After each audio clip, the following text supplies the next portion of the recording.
Depuis samedi, l'Afrique, le monde et les Nations Unies pleurent un seul homme, un des premiers à alerter sur les conséquences dévastatrices du réchauffement climatique et des inégalités sociales, deux plaies du monde moderne. Kofi Annan, c'est de lui qu'il s'agit. Il a disparu à 80 ans au moment où l'ONU apparaît plus affaiblie que jamais, dépassée par le retour des égoïsmes nationaux, la montée des extrêmes et en même temps la tentation du repli sur soi.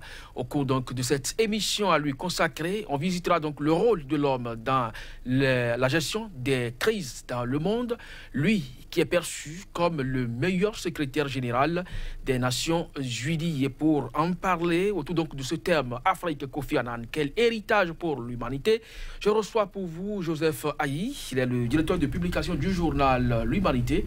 Monsieur Ayi, bonjour. Joseph Ayi. Voilà, Joseph Ayi. Donc, une fois encore, merci d'être sur ce plateau. Merci, bonjour. En face de vous, c'est Élisée Eribel Abel Adjovi. Il est journaliste, internationaliste, écrivain également. Merci d'être là. Merci beaucoup. Alors, Kofi Annan, le meilleur secrétaire général des Nations Unies, c'est bien sûr des déclarations qui émanent de personnalités qu'il aurait côtoyées 40 années durant au service des Nations Unies. Est-ce que vous le percevez aussi comme tel, Eribel Abel Adjovi?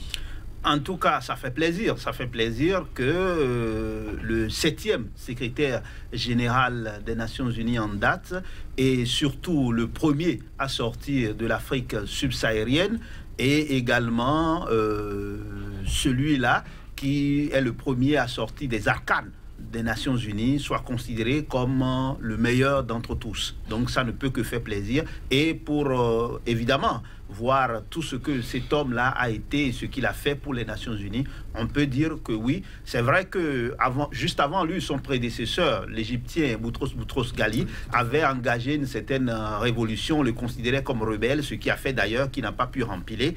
Et on se disait, puisque Kofi Annan a été coopté par Washington, qu'il allait être là pour jouer le mauvais rôle. Mais on a vu à l'épreuve des faits qu'il a été vraiment un secrétaire général des Nations Unies très actif et qui a montré que les Nations Unies, ce n'est pas que qu'un mot, qui avait quand même un contenu. On a vu à travers vraiment les 2 mandats qu'il y a eu un homme qui a été très actif. D'ailleurs, d'aucuns l'appelaient un rockstar de la diplomatie. Monsieur Ayi, est-ce que vous percevez effectivement Kofi Annan tel cet homme qui, avec le courage et le cœur, arrivait effectivement à régler les conflits dans le monde? Tout à fait. J'abonde totalement dans le sens qui fait de Kofi Annan non seulement le meilleur, mais celui-là qui a apporté beaucoup de solutions aux difficultés de l'Afrique et du monde. Africain, né à Koumassi, l'une des villes créatrices des intellectuels ghanéens. Cet homme s'est retrouvé à la tête des Nations Unies par le truchement de la communauté internationale, mais il n'a pas démérité. Il n'a pas démérité tout simplement parce que l'homme s'est donné des principes, porteur de paix, homme de rigueur. Et il fait aujourd'hui honneur, après sa mort, il fait aujourd'hui honneur à l'Afrique tout simplement parce que il a participé beaucoup au dénouement de beaucoup de crises dans le monde. La question de l'Irak est fondamentale en la matière tout simplement parce que, comme l'a dit mon ami, tout le monde l'attendait à ce niveau-là, qu'il joue le rôle des nations des États-Unis avec Bush, mais il n'a pas fait ce jeu-là. Au contraire, il s'est opposé à Bush pour que la guerre en Irak n'ait jamais lieu. Malheureusement, il en a payé le prix qu'il faut. Il en a payé le prix qu'il faut. Ce n'est pas seulement la guerre de l'Irak qui lui a échappé, il y a également le génocide rwandais que beaucoup lui imputent. Il fait partie donc de ces secrétaires généraux des Nations Unies qui ne regrettent pas les actions et qui trouvent les mots justes pour présenter ses excuses. Est-ce que vous voyez en lui que c'est une qualité? Mais je pense que oui, lorsque il y a mal donne, il faudrait être humble pour reconnaître que ça ne va pas. Et effectivement, avant de devenir secrétaire général des Nations Unies, en 1997, Kofi Annan était sous-secrétaire général des Nations Unies chargé des opérations de maintien de la paix. Et dans ce cadre, il y a 2 événements graves qui l'ont marqué profondément, parce que la décennie d'avant son élection, il y a eu la guerre en Bosnie avec les exactions des Serbes. Il y a eu également, comme vous le disiez il y a un instant, le génocide rwandais, le plus court, le plus rapide, 100 jours, mais beaucoup de morts, 800 000 morts, et ça l'a beaucoup marqué. D'ailleurs, c'est pour cela que quand il a eu la chance de parvenir à la tête des Nations Unies, il a voulu vraiment travailler pour que les choses changent. On l'a vu partout, au Timor oriental, au Pakistan, on l'a vu en Indonésie, on l'a vu partout, il fallait intervenir pour ramener la paix. Et il avait vraiment de grands défis sur lesquels il s'est beaucoup penché. Comment faire en sorte qu'il y ait une justice internationale? Comment faire en sorte que les populations du monde, surtout les plus pauvres, aient de quoi se nourrir? Comment faire en sorte que l'environnement puisse être préservé? Je pense que Kofi Annan, dans ce sens, il a beaucoup fait. Maintenant, de la même manière qu'avant son arrivée, il y avait mal-donne, à la fin également, il y a eu mal-donne, puisque vous savez très bien que non seulement il n'a pas pu, malgré tout ce qu'il a fait pour que la question de l'Irak soit réglée par les voies diplomatiques, il n'a pas pu, il y a eu la guerre de l'Irak, mais aussi il y a eu ce problème lié à cette opération pétrole contre nourriture, qui l'a vraiment marqué. Mais il n'a pas été quand même reconnu coupable. Mais responsable. C'est partagé. Alors, sur le théâtre toujours des résolutions des crises, nous nous rappelons en 2008 de la crise post-électorale au Kenya. L'homme aura joué un grand rôle, même s'il n'était plus secrétaire général des Nations Unies. Est-ce qu'à ce niveau, aujourd'hui, c'est vrai qu'il y a eu déjà des pertes en vies humaines avant qu'il n'arrive sur le terrain. Il a quand même réussi à arracher un accord aux protagonistes. Le Kenya, quelques années après, s'est replongé également dans la même crise post-électorale. Est-ce que vous pensez que l'héritage qu'il aura laissé en 2008 a impacté ce pays? On pourrait le dire sans embâche, tout simplement parce que il a pesé de tout son poids dans cette crise-là pour que la paix revienne au Kenya. Parce que c'était pas donné. C'était pas donné tout simplement parce que voici un président qui a perdu qu'on a cru avoir perdu les élections, qui ne voulait pas pratiquer, qui s'est imposé et qui a suscité, qui a créé au sein du Kenya une véritable crise. On a dénombré des pertes en vies humaines. Le Kenya basculait déjà dans la grande violence. Et ce monsieur est arrivé comme un sauveur. Il a réussi à avoir la paix, il a réussi à accorder les violons au niveau des deux protagonistes et la paix est relativement revenue au Kenya. Aujourd'hui, les Kenyans comprennent qu'il est mieux d'asseoir des principes démocratiques, de les respecter, plutôt que d'aller à la violence. On ne pourrait pas dire donc qu'il a perdu sur ce terrain-là. Plutôt, il a apporté la paix, il a apporté la joie dans le cœur des Kenyans. Aujourd'hui, le Kenya, je crois, est redevenu la plaque tournante du tourisme international qu'on savait. Et donc, ça veut dire que Kofi Annan a joué un grand rôle dans l'acquisition de la paix au Kenya. Il est allé également en République démocratique du Congo, Irbelabela Jovi. À ce niveau également, il a intervenu. Le président Kabila aujourd'hui a salué la perte d'un grand homme, mais la RDC continue de traverser aujourd'hui des actions. Est-ce que Kofi Annan n'a pas été juste que passager? Mais vous savez, lorsqu'il quittait son poste en 2007, il disait que le job était impossible. Ce qui voudra dire que oui, il a voulu d'ailleurs pour que les Nations Unies puissent jouer leur rôle premier, qui est vraiment de ramener la paix et la sécurité dans le monde et qui passe bien évidemment par la prévention notamment. Et donc lui-même, il savait très bien que c'est compliqué puisque sur ce chantier-là, il n'a pas pu. Il a voulu que les membres du Conseil de sécurité des Nations Unies notamment passent de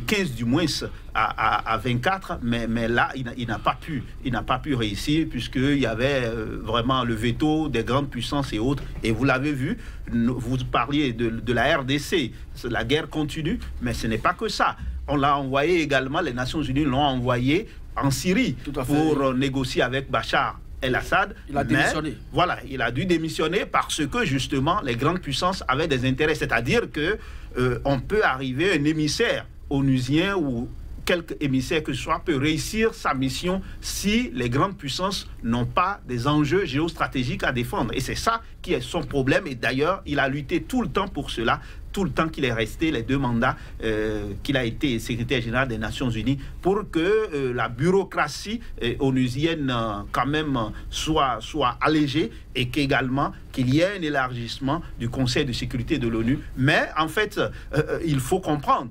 que même si nous disons que les Nations Unies, c'est là où toutes les nations sont appelées à être présentes, il faut questionner l'histoire, voir comment la SDN a mené la Seconde Guerre mondiale et comment alors avec les Nations Unies, pour les grandes puissances, c'est un bras politique pour asservir les petits peuples, pour asservir les pays pauvres. Et donc, Kofi Annan le sait très bien, puisqu'il a fait plus de 40 ans dans les Nations Unies. Il sait très bien que même si on parle de justice internationale, la justice internationale existe pour d'abord les grandes puissances et qu'aux Nations Unies, la loi du plus fort est souvent la meilleure.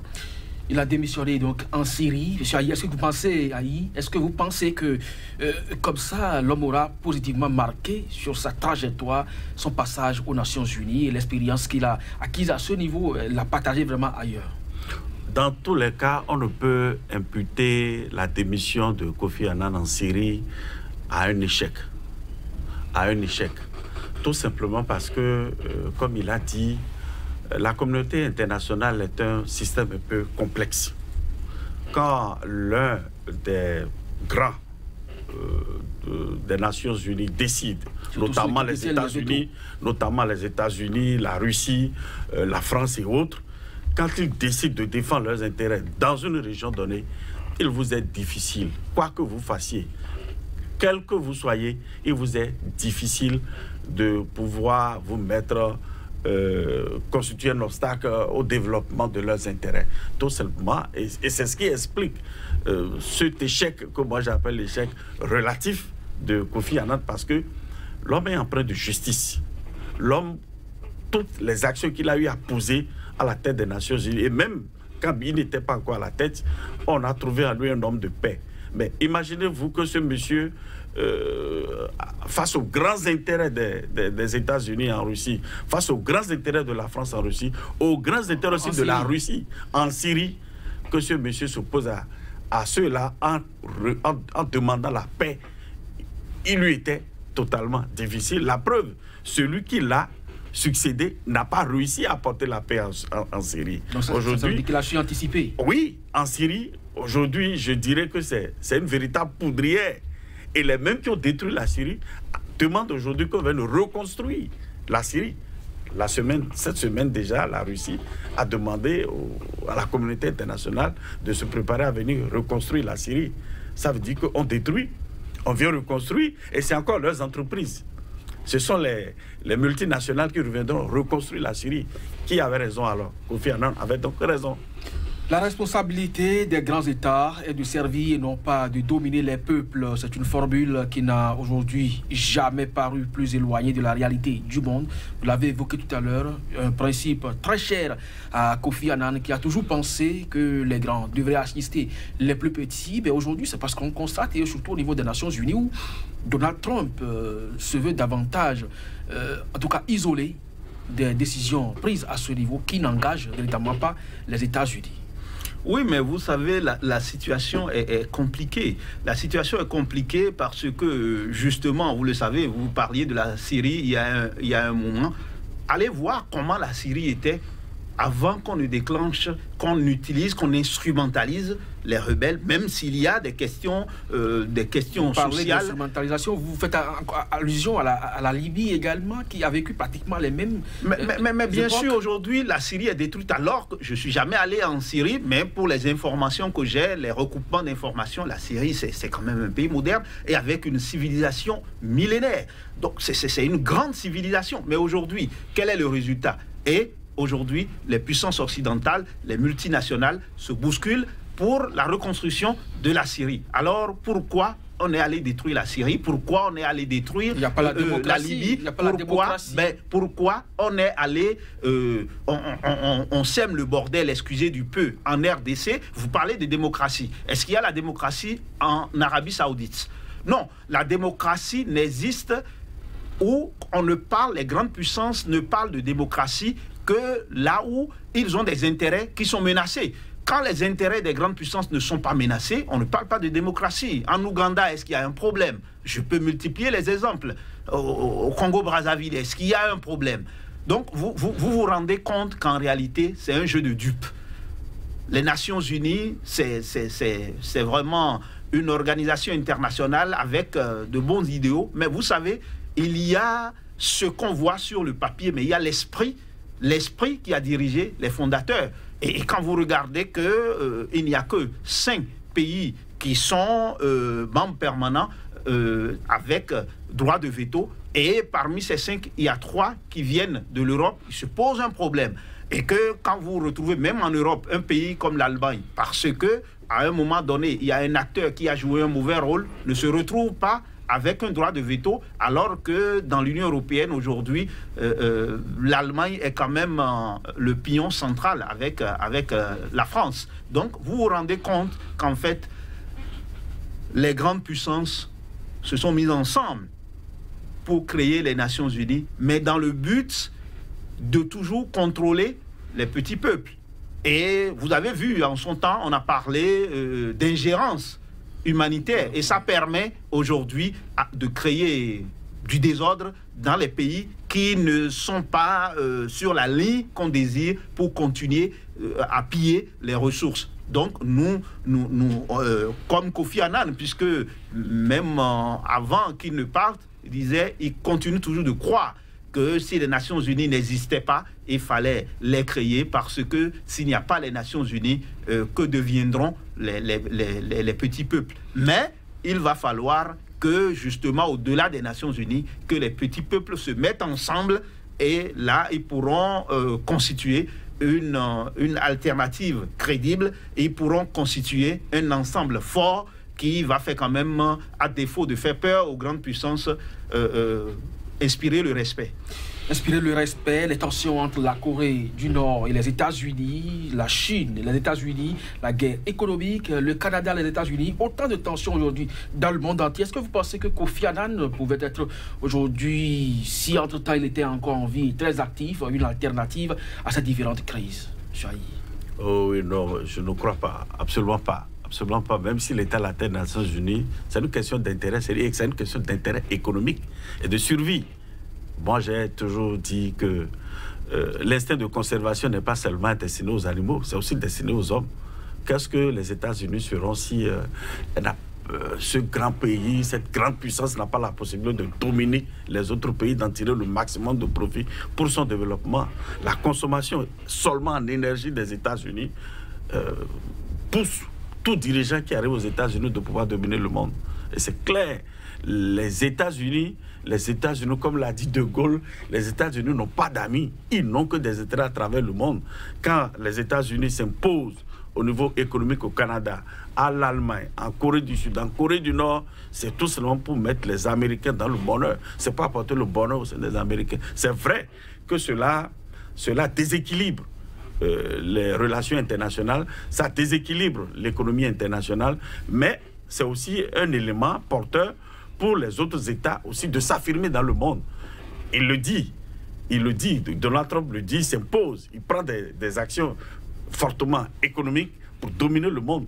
Mais les autres aussi... En même temps, ça entraîne la guerre. Oui. Avec la Corée du Nord, on a frôlé la catastrophe. Oui, non, il ne serait jamais arrivé de catastrophe. Après, vous avez vu comment les deux se sont rencontrés. Vous avez vu comment les deux se sont rencontrés. Mais il a fallu quand même de la diplomatie. Eric Bella-Bella-Dovie, est-ce que vous pensez aura toujours cette diplomatie-là. Il aura toujours cette... Parce que plus jamais, les Européens ne connaîtront ni une première guerre, ni une deuxième, ni une troisième guerre mondiale. C'est terminé. Vous êtes aussi optimiste. Tout le monde l'aurait souhaité parce que la prochaine guerre mondiale, ce serait une guerre nucléaire. Aujourd'hui, la Turquie menace ouvertement les États-Unis, l'Iran également. Ce monde arabe pratiquement opposé au monde américain. Mais Donald Trump ouvre également des foyers de tension un peu partout sur la planète, on va dire. Mais un secrétaire général des Nations Unies, est-ce que vous pensez que Guterres aujourd'hui est à la hauteur de Kofi Annan, un peu comme dans le déclenchement de la guerre en Irak, pour s'opposer un peu au président américain?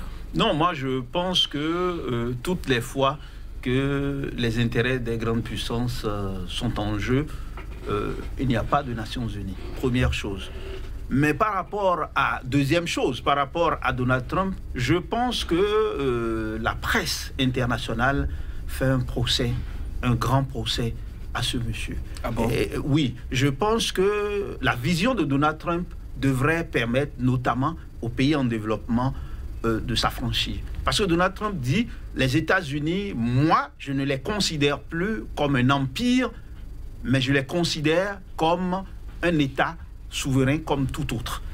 Il est vrai que les pays voisins, les pays qui sont dans notre zone d'influence, on continue d'influencer, si je peux me répéter, mais avec le reste du monde, nous faisons les affaires. Et donc, c'est son langage vraiment? Oui, c'est son langage, c'est ce qu'il fait. Il dit, si vous voulez commercer avec nous, si vous voulez vendre vos produits, moi, par rapport à ce que j'ai vu dans le passé, il faut que je mette plus de taxes. Maintenant, il lance le débat pour qu'il y ait des négociations. Vous allez voir qu'après, il y aura toujours des négociations. Mais Trump m'intéresse dans le sens qu'il n'est pas un va-t-en-guerre dans un autre domaine. C'est-à-dire, vous voyez que sur le plan économique, il donne l'impression d'être va-t-en-guerre, mais ce n'est pas quelqu'un qui veut intervenir partout comme avant. Et ça a surpris beaucoup que, par exemple, au Zimbabwe, il a demandé à ce que l'opposant puisse se taire, accepter les résultats des urnes et que le pays aille au développement.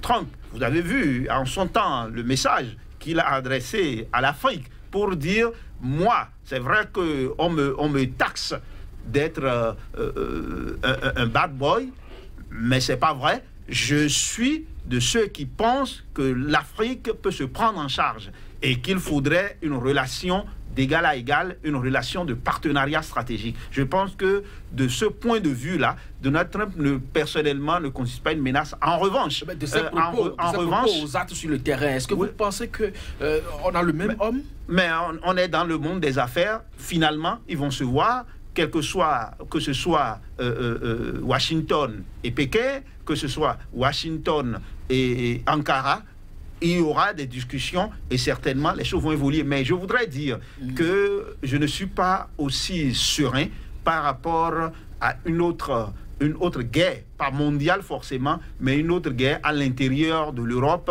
Je ne suis pas sûr. Aujourd'hui, c'est vrai qu'on est en train de calmer le jeu du côté de la Syrie parce qu'il a failli vraiment avoir conflit entre la Russie et les pays occidentaux à travers l'OTAN. Mais il y a d'autres enjeux qui sont là et je ne suis pas complètement rassuré que dans la prochaine décennie, il n'y aurait pas de confrontation, même si ce sera limité. On parle donc de l'OTAN, qui est le bras armé des Nations Unies. On parle également du secrétaire général des Nations Unies, Kofi Annan, qui est décédé. Aujourd'hui, les Américains l'ont clairement affiché à travers donc, leur président. Soit on refinance à une certaine hauteur l'OTAN, ou à défaut, ils se retirent. Est-ce que vous ne pensez pas que comme ça, on est en train d'affaiblir davantage cet organe qui constitue aujourd'hui quand même un rempart pour des peuples meurtris, déchirés, et pas des dirigeants autocrates? Oui, bien sûr.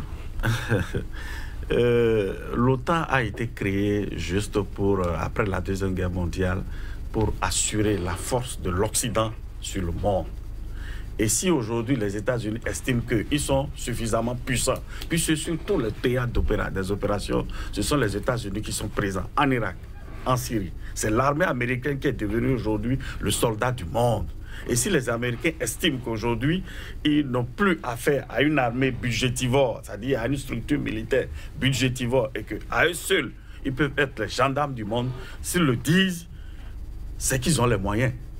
Et s'ils décident de ne plus financer l'OTAN, ça veut dire que les choses dans le monde vont changer. Ça veut dire que les Occidentaux aujourd'hui, c'est-à-dire la France, l'Angleterre, l'Allemagne, qui estiment aujourd'hui que l'OTAN constitue un rempart, comme vous le dites, j'allais dire un garde-fou à à tout interventionnisme des États-Unis ou de la Russie en Europe. S'ils estiment qu'avec cet OTAN-là, ils peuvent continuer, ils continueront. Dans le cas contraire, la preuve en est que quand vous voyez aujourd'hui l'intervention de la France dans le monde, la France fait peu recours à l'OTAN. C'est l'armée française qui sont sur le terrain. L'opération Barkhane, c'est l'armée française. Au Mali, au Niger, dans le monde, là où il y a du feu, c'est l'armée française qui est sur le terrain et non l'OTAN. Ça veut dire que l'OTAN devient aujourd'hui, j'allais dire, un manchin. Kofi Annan avait de tout son vœu rêvé d'un changement profond au niveau interne des Nations Unies. Il n'a pas pu, ses successeurs, que ce soit Ban Ki-moon ou aujourd'hui Guterres, ils sont là. Mais est-ce que vous pensez que ce rêve aujourd'hui sera réalité, lui qui est aujourd'hui passé de vie à trépas? Non, d'abord, je voudrais dire un mot par rapport à l'OTAN. Vous pensez que l'OTAN est là pour la défense du monde? Pas du tout. L'OTAN est là, a été mise en place pour défendre les intérêts géostratégiques des grandes puissances. Et on a vu leurs interventions, on a vu l'intervention de l'OTAN partout. Maintenant, comment vous pouvez comprendre, et c'est là je suis d'accord avec Trump, comment vous pouvez comprendre que les pays européens se mettent sous le parapluie américain? C'est vrai que, évidemment, ils prennent des instructions entre griffes de Washington pour un certain nombre de choses, mais qu'aujourd'hui, avec le développement que l'Europe a connu, que l'Europe continue de se faire financer militairement à travers l'OTAN par Washington. Donc Donald Trump dit non, ce n'est pas possible. Si nous devons continuer ce partenariat, il faudrait que vous participiez davantage. Je pense qu'il a complètement raison. Et donc, l'autre volet, vous parlez de changement profond à l'interne. Oui. Un rêve cher à Kofi Annan. Oui, mais vous comprenez bien que les Nations Unies ont été conçues, l'esprit. Parce qu'une chose est ce que vous voyez sur papier, mais autre chose est l'esprit qui a présidé à la création de ce que vous avez devant vous. Si je me lève quelque part, on prend un simple exemple, nous sommes des frères, et j'ai vu qu'il y a le patrimoine de notre papa, et qu'on doit faire le partage. Mais avant cela, je crée une structure pour dire que cette structure va essayer de gérer les choses au mieux. Et je mets, moi seul, tous mes enfants. Et je vous écarte. Mais en fait, l'esprit qui dirige ça, c'est qu'en fin de compte, je veux en quelque sorte vous éliminer pour hériter de ce qui est du Père. Donc, les Nations Unies, l'esprit qui a dirigé la création des Nations Unies, de la part des grandes puissances, puisque les pays africains et autres n'étaient même pas là, étaient des colonies en son temps. Donc, c'est de pouvoir disposer de ce bras politique pour intervenir partout où leurs intérêts sont menacés et donner l'impression qu'il y a la mondialisation. Mais derrière cela, c'est en fait dire vous êtes obligés de continuer d'être des pourvoyeurs de matières premières et des consommateurs de produits manufacturés. Sinon, on vous colle un mauvais nom et ça nous permet d'intervenir. Donc, pour que les choses changent fondamentalement, il faudrait que, loin des Nations Unies, les pays en développement, qu'on disait beaucoup plus pompeusement avant, les pays non alignés, puissent se mettre ensemble. C'est-à-dire concrètement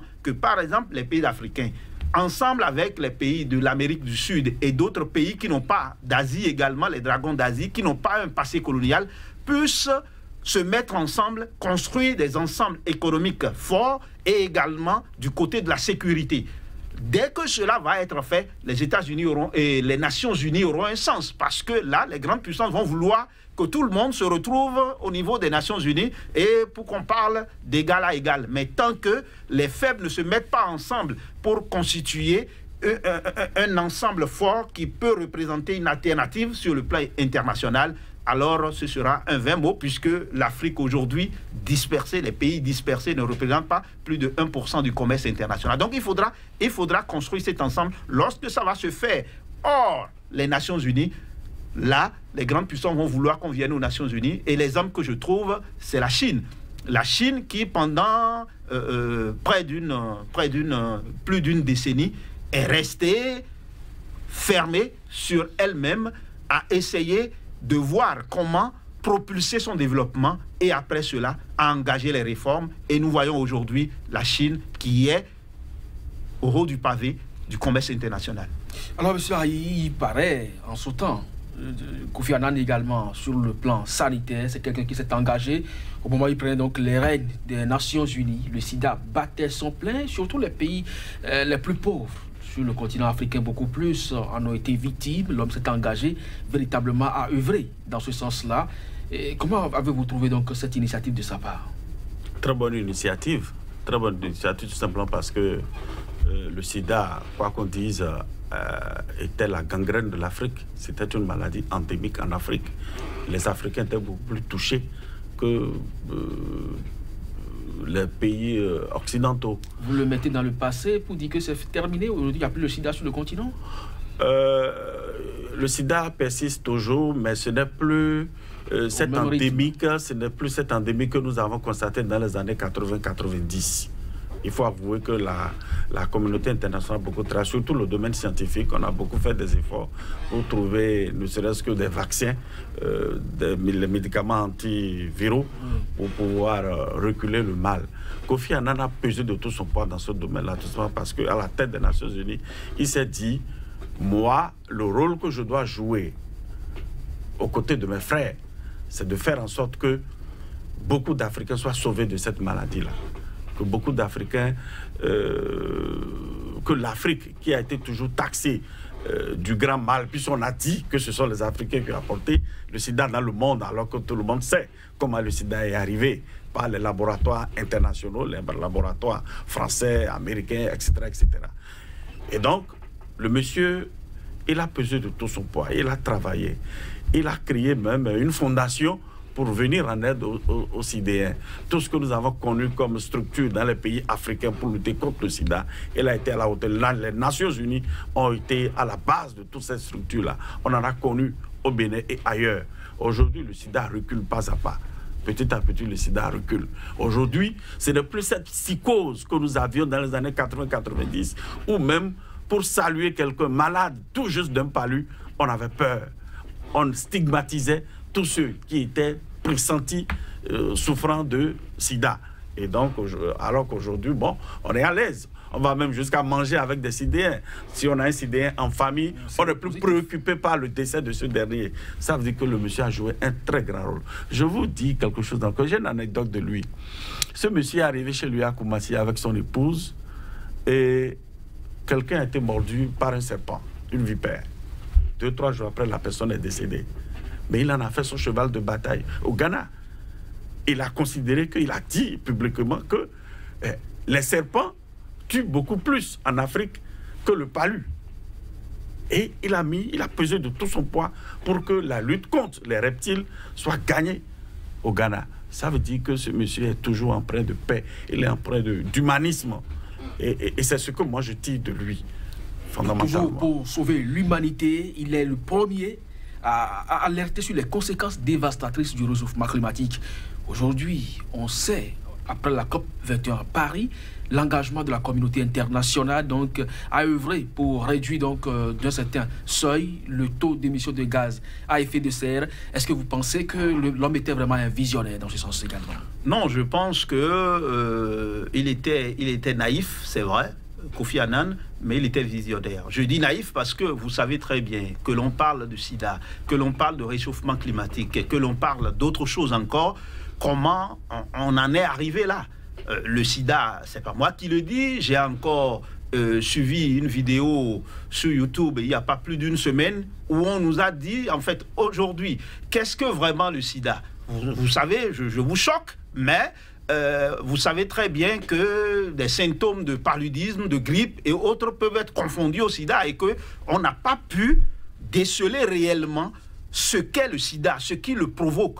On ne l'a pas dit à tout le monde, mais nous sommes assez mûrs aujourd'hui pour savoir que c'est quelque chose, une machination. Première chose. Maintenant, par rapport au réchauffement climatique, nous savons très bien ceux qui mettent beaucoup de gaz à effet de serre. Et on a dit, il y a eu le sommet du millénaire, les grandes puissances ont promis mettre la cagnotte, mettre beaucoup d'argent dans la cagnotte pour que on puisse avoir une lutte qui soit à même de réduire la destruction de la couche d'ozone. Mais à ce jour, on sait très bien où est-ce qu'on en est également de ce côté-là. Je pense que, une fois encore, c'est une très très bonne chose. C'est pour cela que je dis que Kofi Annan, il est un visionnaire, mais il est naïf, parce que les grandes puissances, toutes les fois qu'il faut trouver des moyens, des méthodes, et même inventer des maladies, et envoyer par le biais même de la vaccination. Comment faire pour que, dès l'enfance, nos filles ne puissent pas produire comme il faut, et donc réduire drastiquement la population des pays en voie de développement, et particulièrement en Afrique subsaharienne. Les grandes puissances l'ont fait. Nous sommes là, nous sommes naïfs. La solution pour nous, c'est une fois encore nous réunir avec ceux qui ont été dans les mêmes circonstances que nous, des pays en voie de développement, et qui aujourd'hui sont des pays à revenus intermédiaires, pour que ensemble on puisse développer un partenariat stratégique qui permette, que ce soit au niveau de la sécurité, que ce soit au niveau de la santé, que ce soit au niveau de l'éducation, des mécanismes qui nous permettent vraiment de nous affranchir de ces grandes puissances qui nous amènent à nous abêtir. Parce que vous n'avez pas évoqué ce volet. Quand on prend nos pays, et je prends un pays comme le Bénin, à travers le nouveau programme qui nous est venu d'ailleurs, vous le savez très bien, je ne veux pas donner de pays, nous savons où est-ce que nous en sommes en matière de niveau de nos enfants. Vous accusez beaucoup l'Occident, mais les inégalités sociales que dénonce également le secrétaire général, l'ex-secrétaire général des Nations Unies, aujourd'hui Kofi Annan, donc, qui est mort depuis le 18 août dernier, entre autres, ne sont forcément pas le fait des Occidentaux. Vous allez en République démocratique du Congo, qui est également une catastrophe naturelle où beaucoup de gisements sont à la portée donc de tout le monde. C'est là où on enregistre beaucoup d'inégalités. La région de l'Ituri, on n'en parlera jamais assez. Il y a la région du Kasaï également, où des populations meurent de faim alors que ce pays est suffisamment riche. Donc ce n'est pas la faute forcément à l'Occident. Et Kofi Annan l'a dénoncé. Est-ce que vous pensez aujourd'hui que les dirigeants africains qui honorent la mémoire de ce dernier aujourd'hui prennent quand même conscience de ce que ces paroles ne sont pas adressées à des bêtes, mais à des hommes? Tout à fait. Vous avez dit tout à l'heure que on n'a pas... C'est aussi facile que nous jetons l'opprobre sur l'Occident, nous rendons l'Occident responsable de nos maux. Le cas de la RDC et de beaucoup de pays africains, ben, on a aujourd'hui la possibilité de le dire. Après avoir lu les travaux de Cheikh Anta Diop sur toute la théorie de l'européocentrisme sur l'Afrique, qui a été suivie de la traite des esclaves, du colonialisme, du néocolonialisme. Aujourd'hui, on parle de mondialisation, mais c'est un colonialisme qui ne dit pas son nom. Mais la République démocratique du Congo, si les élites africaines ne veulent pas qu'on responsabilise l'Occident, mais qu'on laisse les Congolais se développer eux-mêmes. Qui les en empêche? Ah ben, qu'est-ce que la Belgique va faire au Congo? Qu'est-ce que la Belgique a à voir à aller assassiner un président? Qu'est-ce que la France a à voir à dire à Kabila, tu dois quitter le pouvoir? Même si on estime que nous sommes dans un régime démocratique. Mais le petit Kabila, le jeune Kabila, les a eus. Il n'y a pas 2-3 semaines, on disait qu'il n'ira jamais. La presse internationale en a fait son chou gras. On a traité Kabila de tous les mots, Joseph Kabila, j'allais dire, de tous les mots. On a balisé le terrain à un opposant qu'on est en train de fabriquer de toutes pièces pour aller encore déstabiliser le Congo. Aujourd'hui, on peut dire qu'il y a une paix relative au Congo démocratique. On peut le dire. On peut le dire. Mais voilà que le monsieur, à la surprise générale, déclare haut et fort qu'il n'est pas candidat aux élections. Et il réunit la classe politique. Il choisit encore son dauphin. Mais c'est révolutionnaire en Afrique. Vous saluez ça? Ah, c'est révolutionnaire en Afrique. Et mieux, et mieux. Mais il a suffi simplement que ce monsieur choisisse son dauphin et que la presse internationale, notamment, je ne voudrais pas le citer, recommence encore à dire que le dauphin qui a été choisi est un parenté à Kabila. Donc, que diantre, que cherchons-nous à l'Afrique? Qu'on laisse les Africains se développer eux-mêmes. Qu'on nous laisse travailler, qu'on nous laisse définir notre ligne politique, notre ligne de développement. Vous avez évoqué une anecdote tout à l'heure relative donc à Annan, au Ghana. Il y a également une anecdote du président Akufo actuellement en exercice qui s'est rendu dans une localité de Koumassi avec ses véhicules et a noté l'état dégradant de la voie. Il a investi par ses moyens des centaines de civils dans la région pour que ces voies-là soient réfectionnées. Mais la plupart des présidents africains n'ont pas cette culture. Et également la culture démocratique aujourd'hui en cours au Ghana n'impacte pas non plus la plupart des pays de la sous-région. C'est les opposants qui sont traqués, c'est des populations qui sont malmenées. Bref, ces inégalités sociales dont il est question ici ne sont pas imputées aux Occidentaux. Mais vous savez, il faut regarder les choses pas avec des yeux de naïfs, mais avec des yeux de connaissants. Et dans ce sens-là, non, rappeler les faits historiques, ce n'est pas accuser les Occidentaux. Non, les faits sont sacrés. Les faits sont sacrés. Et par rapport aux faits, nous avons vu que si nous en sommes là aujourd'hui, les gens estiment que ça fait longtemps, mais pas aussi longtemps que cela. Nous avons vécu l'esclavage, nous avons vécu la colonisation, nous vivons le néocolonialisme, et il faut plaindre nos dirigeants. Sincèrement, isolément, ils ne peuvent pas faire grand-chose. Mais ensemble, oui, quelque chose est possible. Parce que vous pensez que ce n'est pas plaisir que nos dirigeants font tout ce qu'ils font. Je ne veux pas dire qu'ils ne peuvent pas faire l'essentiel de ce qu'ils ont promis en parvenant au pouvoir. Mais bien sûr que oui. Lorsqu'on dit que les Occidentaux sème le bordel en Afrique, excusez du peu, ce n'est pas... C'est un secret de polichinelle. Et celui qui pense que non, plus de 50 ans plus tard, le dire, c'est ne pas se prendre en charge, c'est de la naïveté. Parce que justement, c'est tout un mécanisme. Jusqu'à aujourd'hui, on a quand même la possibilité de lire. Et on a compris pourquoi nos chefs d'État, à l'indépendance s'est passée comme ça s'est passé. Vous avez vu en Guinée, quand la Guinée, puisque nous sommes dans un pays francophone, quand la Guinée a dit non, le nom de Sékou Touré a valu quoi? La destruction de tout ce que la France a construit en Guinée. Ce qui a fait, justement, c'était une épée de Damoclès sur la tête de tous les autres États francophones. Et donc, les gens avaient peur. Et du moins, ils ont été obligés de signer des accords de coopération. Mais ces accords de coopération, c'est une autre manière de dire, c'est la colonisation qui continue. On a parlé du franc CFA, de toutes ses conséquences. Donc, vous comprenez, on est chez soi, mais l'autre considère que c'est lui qui est venu vous civiliser. Et donc, à partir de ce moment, vous êtes obligé de faire la courbette. Et donc, pour réussir, il faudrait que nous puissions nous mettre ensemble. Que la manière dont on nous a divisés, qu'on puisse se mettre ensemble, qu'on ait des ensembles forts, et ce n'est qu'ainsi qu'on pourra renverser la vapeur. Donc, je voudrais le dire pour finir sur ce point, que dire que l'Occident nous crée des ennuis, ce n'est pas mettre tous les péchés d'Adam sur l'Occident, mais c'est rappeler des faits, et c'est très important. Joseph Haï, vous êtes le directeur de publication du journal L'Humanité. On parle de Kofi Annan, son héritage pour l'humanité justement. En une minute, qu'est-ce que vous pouvez dire pour conclure? Je dirais tout simplement que Kofi Annan a marqué d'un saut indélébile le monde. Je dirais tout simplement que, à l'instar de Kwame Nkrumah, à l'instar de Cheikh Anta Diop, à l'instar de Barack Obama, à travers Kofi Annan, l'Afrique a démontré, ou les Africains ont démontré qu'ils étaient capables de bonnes choses à la tête des institutions internationales. Parce que cela nous était dénié. Vous n'avez qu'à lire Hegel. Vous n'avez qu'à lire Hegel pour savoir que nous étions considérés comme des sous-hommes par les Occidentaux.